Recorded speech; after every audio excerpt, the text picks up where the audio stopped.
Hi lovely, welcome back. I'm Dulce Zoe, hypnotherapist, holistic life coach, and founder of the Zoe Academy. And this is episode 4 of the Zoe Academy. Today I'm going to be answering the question, how can I meditate for beginners? It doesn't surprise me that meditation's popularity has continued to increase in the last few years. We live in the information age, and we really are more connected than ever before, but we're also more disconnected than ever before. Oftentimes we're on our phones, we're running from one appointment to the next, and we really lack that presence with ourselves and with our lives. So being able to have some sacred space to really just sit with yourself, be present and connect is hugely beneficial. So not only is connection one of the benefits of meditation, meditation also helps you reduce stress, it helps you improve your focus, it helps you develop your emotional intelligence, and it helps you feel more connected to your body, be able to identify if you're in pain, not only physically, but also emotionally, increasing your self-awareness and your ability to really communicate and improving your relationship with yourself and with those around you. Stress relief in itself is motivation enough to pick up meditation.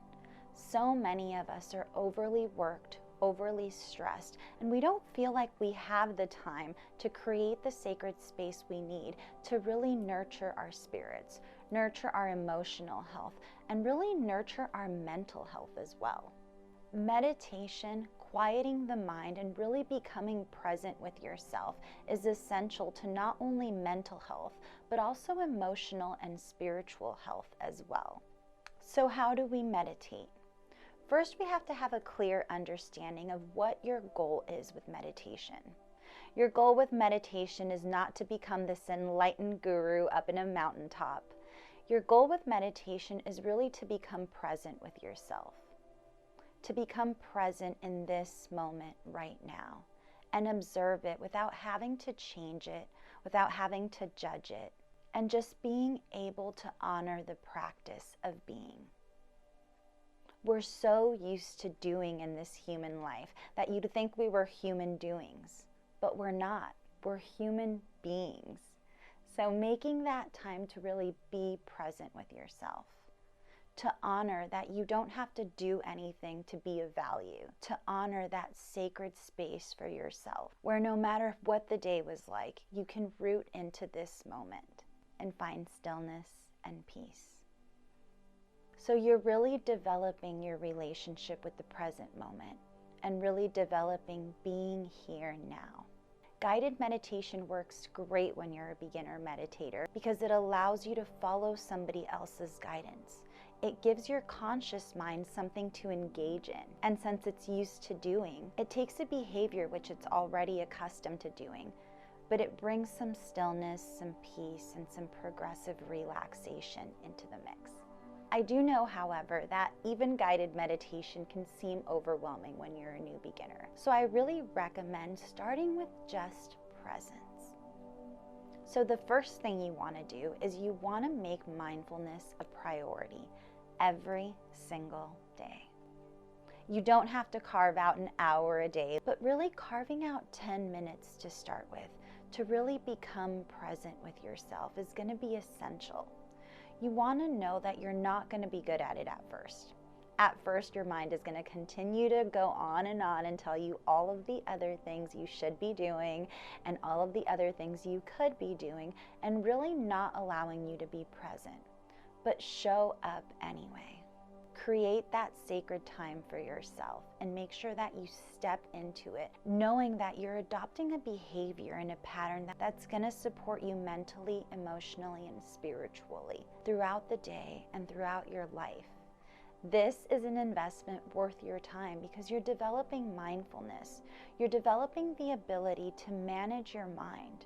And that's really essential when we're wanting to live a more emotionally intelligent life, when we're wanting to come from a more empowered place where we're consciously creating our life. We don't want to be reactive to life because that's when we get into a lot of trouble. We do things we don't want to do. We say things we don't want to say, and then we later regret it. You want to be in a conscious state of co-creation.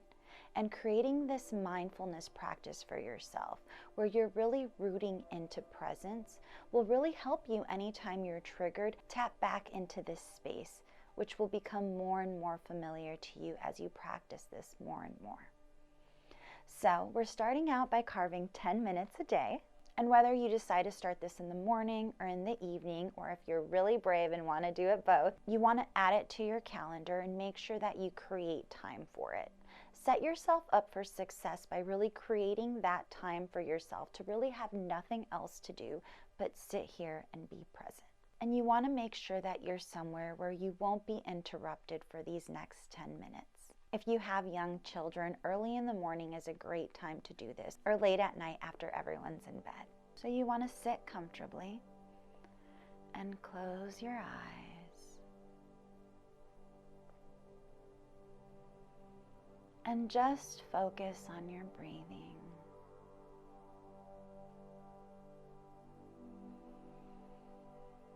Bringing your attention into your body.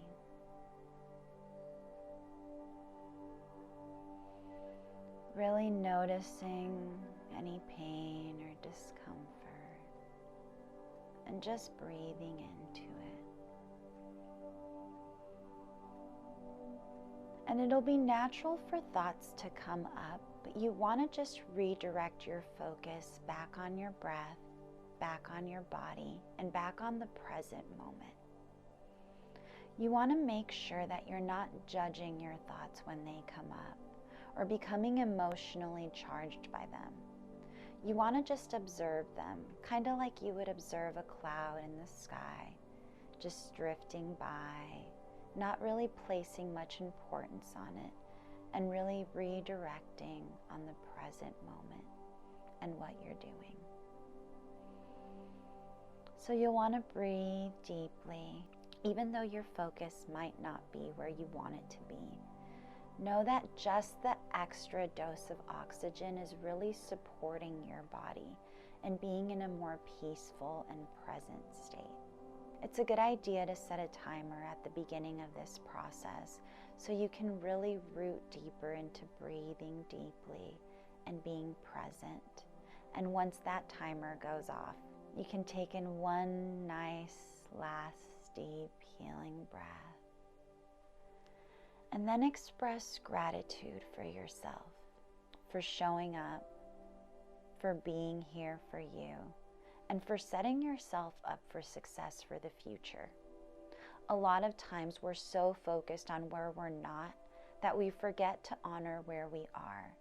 We forget to honor the fact that we showed up and we made this sacred space to really honor ourselves, be present with ourselves, and set ourselves up for success moving forward.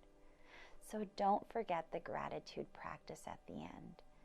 Extending gratitude for yourself, for your body, for your home, for this moment, and committing to continuing this practice to support yourself and feeling more connected in your day-to-day life.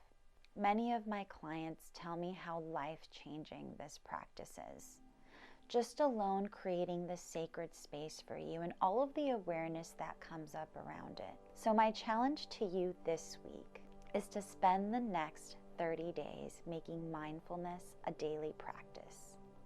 Journal how you feel at the beginning of it, and I'm interested in hearing how you feel halfway through and towards the end of it. So definitely make sure you let me know in the comments below. Stay tuned next week where I'll be supporting you with this process of becoming present and really developing your skill as a beginner meditator. Thank you so much for watching until the end. I really hope that this video served you. If you like it, please like it and subscribe for more videos like this. Make sure you check out thezoeacademy.com. Thanks again for watching, and I'll see you again soon.